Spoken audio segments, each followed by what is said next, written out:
ગુજરાતમાં આજે વહેલી સવારથી જ વરસાદની શરૂઆત થઈ ગઈ છે। અરબી સમુદ્રમાં બનેલી સિસ્ટમ ધીરે ધીરે મજબૂત થઈ રહી છે। હવામાન વિભાગની આગાહી પ્રમાણે ડિપ્રેશનમાં જશે સિસ્ટમ અને એની અસરો આખા ગુજરાતમાં દેખાશે। વહેલી સવારથી મધ્ય ગુજરાતમાં વરસાદ પડી રહ્યો છે। દક્ષિણ ગુજરાતના અમુક ભાગોમાં વરસાદ પડ્યો છે। દરિયાકાંઠાના વિસ્તારોમાં ખૂબ કરંટ છે એટલે ઊંચા મોજા ઉછળી રહ્યા છે। ભારે પવન સાથે ત્યાં પણ વરસાદની શરૂઆત થઈ ગઈ છે। હવામાન વિભાગની આગાહી પ્રમાણે આજે સૌરાષ્ટ્રના દરિયાકાંઠાના વિસ્તારોમાં ભારે વરસાદની આગાહી છે। દક્ષિણ ગુજરાતના અમુક ભાગોમાં ભારે વરસાદ પડશે। વહેલી સવારે 6 વાગ્યાથી ઊંઝા, મહેસાણા અને ઉત્તર ગુજરાતના ઘણા બધા વિસ્તારોમાં વરસાદની શરૂઆત થઈ ગઈ છે। આ બધા જ વિસ્તારોમાં વરસાદને કારણે ખેડૂતો અત્યારે ખૂબ ટેન્શનમાં છે, કારણ કે આ જે પાછોતરા વરસાદ હોય છે એમાં ખેડૂતોને નુકસાન થતું હોય છે અને આ કમોસમી વરસાદ માવઠાને કારણે ખેડૂતોને નુકસાન થાય એવી સંભાવનાઓ છે, કારણ કે હજુ 30 તારીખ સુધી આ વરસાદ યથાવત રહેવાનો છે। આજે હવામાન વિભાગની આગાહી જોઈએ તો આજે કેટલા જિલ્લાઓમાં યલો એલર્ટ આપવામાં આવ્યા છે તો અમરેલી, ગીર સોમનાથ, ભાવનગર, સુરત, નવસારી, વલસાડ, દમણ દાદરા નગર હવેલી અને ડાંગમાં યલો એલર્ટ છે એટલે ત્યાં ભારે વરસાદ પડી શકે તેવી સંભાવના છે।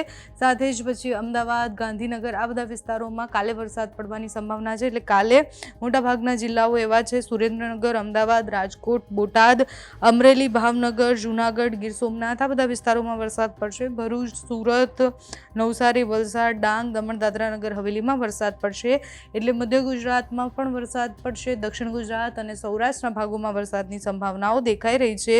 ઊંઝામાં વહેલી સવારથી આપણે વરસાદની વાત કરી, એના સિવાય જાફરાબાદ, અમરેલી આ બધા વિસ્તારોમાં પણ દરિયાકાંઠે ખૂબ વધારે પવન ફૂંકાઈ રહ્યો છે। દરિયાકાંઠે ભારે મોજા પણ ઉછળી રહ્યા છે। જાફરાબાદના શિયાળ બેટમાં અત્યારે દરિયામાં મોજા ઉછળી રહ્યા છે, સાથે ત્યાં બધી જ જગ્યાએ એલર્ટ આપી દેવામાં આવ્યું છે એટલે ભયજનક સિગ્નલો જે લાગતા હોય એ લગાવી દેવામાં આવ્યા છે। 3 નંબરનું સિગ્નલ ત્યાં લાગુ કરી દેવામાં આવ્યું છે। માછીમારોને દરિયો ન ખેડવાની સૂચના પણ આપી દેવામાં આવી છે।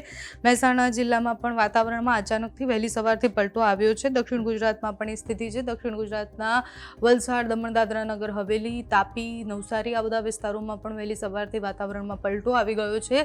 ત્યાં પણ હવે ટૂંક સમયમાં આજે વરસાદ પડે તેવી સંભાવના છે એટલે મોટામોટી આજે દક્ષિણ ગુજરાતમાં વરસાદ પડવાનો છે, દરિયાકાંઠાના વિસ્તારોમાં વરસાદ પડવાનો છે અને વહેલી સવારથી જ્યાં વરસાદ પડ્યો એના દ્રશ્યો તો તમે જોઈ જ રહ્યા છો। ખેડૂતોને વધારે નુકસાન ન થાય એ આશા રાખી શકીએ આપણે। બાકી આ માવઠું જે છે એ ભયંકર આવવાનું છે, કારણ કે અરબી સમુદ્ર અને બંગાળની ખાડી બેયમાં સિસ્ટમ બનેલી છે। અરબી સમુદ્રની સિસ્ટમ ડિપ્રેશન સુધી પહોંચે, એના આઉટર ક્લાઉડ એ ગુજરાત સુધી પહોંચેલા હોય અને આખા ગુજરાતમાં જ્યારે આઉટર ક્લાઉડ ફેલાયેલા હોય ત્યારે એની અસરો તો ભયાનક થવાની જ હોય છે। આગામી 29 તારીખ સુધી આગાહીઓ બદલાતી રહેશે। બધી માહિતી તમારા સુધી પહોંચાડવાનો પ્રયાસ કરતા રહીશું। તમને આ વિડીયો કેવો લાગ્યો અમને કમેન્ટ્સમાં જણાવજો। અત્યારે આ વિડીયોમાં બસ આટલું। જો તમે અમને યુટ્યુબ પર જોઈ રહ્યા હોય તો સબસ્ક્રાઇબ કરજો, ફેસબુક પર જોઈ રહ્યા તો ફોલો કરજો, અમારા વિડીયોને લાઇક અને શેર કરજો અને સાથે જ અમારી વોટ્સઅપ ચેનલ છે એની લિંક તમને ડિસ્ક્રિપ્શનમાં મળી જશે તો એ પણ જોઈન કરી લેજો। નમસ્કાર।